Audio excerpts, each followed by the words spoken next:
Hello, America! Welcome to everyone's favorite jazz show, Smooth Talk. We're here again to fill you in on the newest happenings of the world of jazz. I'm Ella Allen, and this is Sebastian Smith. In today's program, we'll be taking a look back at a few feel-good jazz stories from our own history, as well as hearing from one modern-day jazz expert who says the future of jazz is actually in the past. Which, she might be onto something with that. There's also going to be an original album release this year by none other than the legendary sax player John Coltrane. John Coltrane was a seriously good saxophone player, but I always thought his ensembles could use a bit more clarinet. They were just missing that sound to him. Sebastian, we've talked about this. Jazz clarinet has seldom worked well outside of Goodman's tunes. He made a good choice to leave it out. The sound is just flat compared to that of a saxophone. But they never... Jazz clarinet is bad, Sebastian. There's a reason people think of the saxophone when they think of jazz. Anyways, let's take a look at our first topic. Jeff Goldblum has made his jazz debut. Now, that's something I did not expect to hear, but everyone needs a hobby, I guess. I'll bet someone of his caliber includes a bit of jazz clarinet in their works. I'm sure he does, Sebastian, given his experience with dinosaur calls. The dino-wrangling actor turned pianist recently released his first jazz album, and now it's #1 on the jazz list. Tune in later in the show for our brand new Big Band segment, where we play through and evaluate some of his tunes. We're going to take you now to our local scat master, Ren Donald. She's going to take you through the world of scat and talk about how it's become a language of its own. You've got to use real words. Nobody knows what you're saying. No, it has not become its own language. There's no words. Cut it. Go back to Ellen Sebastian. Wow.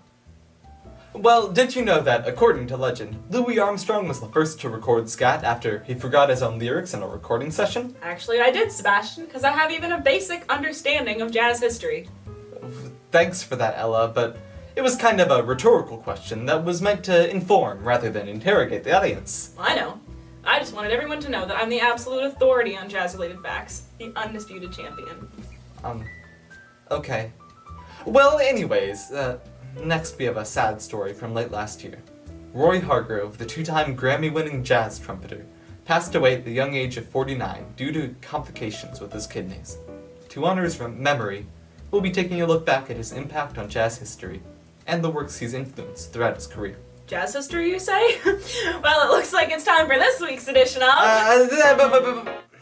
Ella, we talked about this. We're not doing that segment anymore. But I just... Cut away!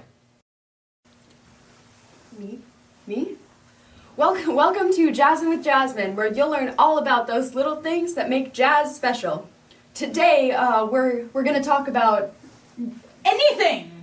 trombone slides, my personal favorite thing about the trombone, because all you have to do is play a note and slide. Play something!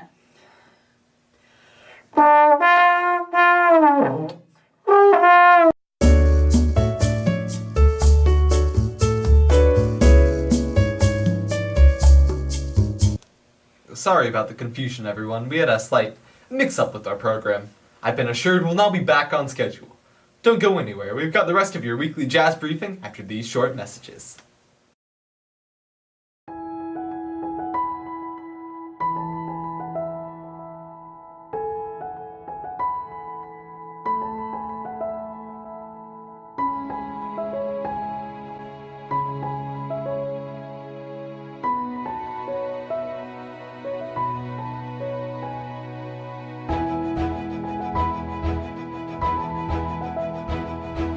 I'm Dutch MacArthur from the political party of Politicians for Politics, and I approve this message. So why is it you married my brother exactly? His handsome good looks. Oh. What about your boyfriend? How does he feel about that? Hold on, I'll tell him. Sorry. Don't you dare! I give him! It's yours! No, it's mine! Mine! Surrender!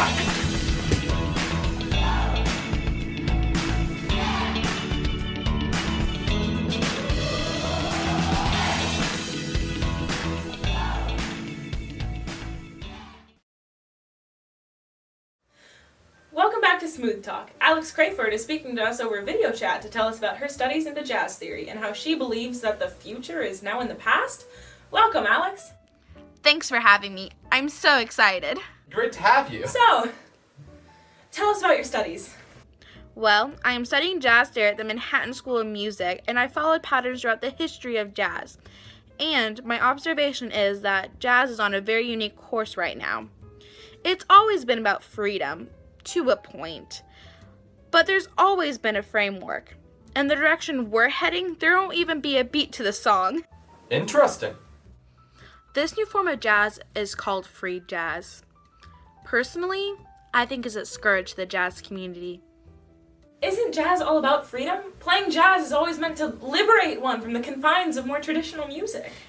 In a sense, you're right. While almost all classical music was confined to a beat, jazz took a path of offbeats and improvised solos. It truly was liberating for its time. But one must ask themselves, what exactly makes it music? The beat. Don't patronize me. Ella, I think now would be a good time to cut to our big band down in the studio. They'll be walking you through some of the tunes from Jeff Goldblum and... Wait, the Big Band segment got canceled. Didn't you read the updated script? Yes, Ella, it was updated to include it, not remove it. Look again. Wait. What? When was this printed? A few minutes ago. Now it's time for this week's edition of...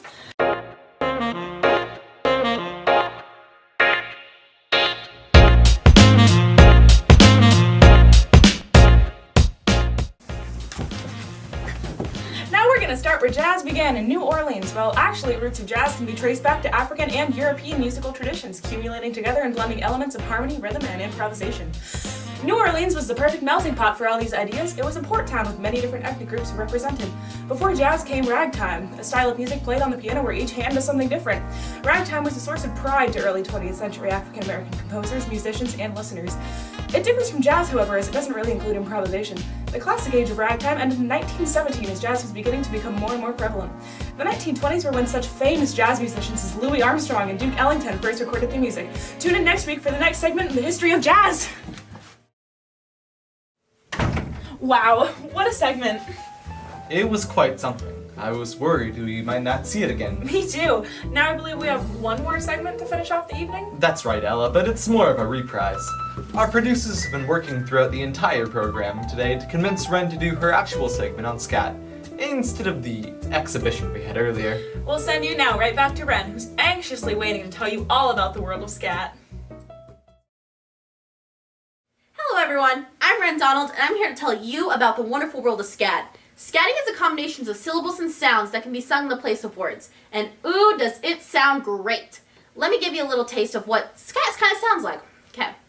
Doop dap dee ba da ba ba, doop dap dee da ba da ba da. Just like that, you can improv any piece with a little dee da da dee da da ba ba dee da ba ba, scoop da ba dee da ba, ski ba ba dee do do do dee ba ba ba. Ren. Ski ba ba ba dee do do do da dee da da ba da ba da.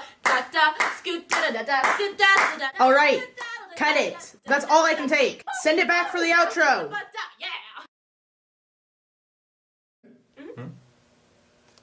Well, everyone, it appears we're gonna have to cut the show a bit early today due to some technical and script issues. We'll have to pick up some topics we missed on tomorrow's show. Thanks for tuning in, everyone. Don't forget to have a jazzy day.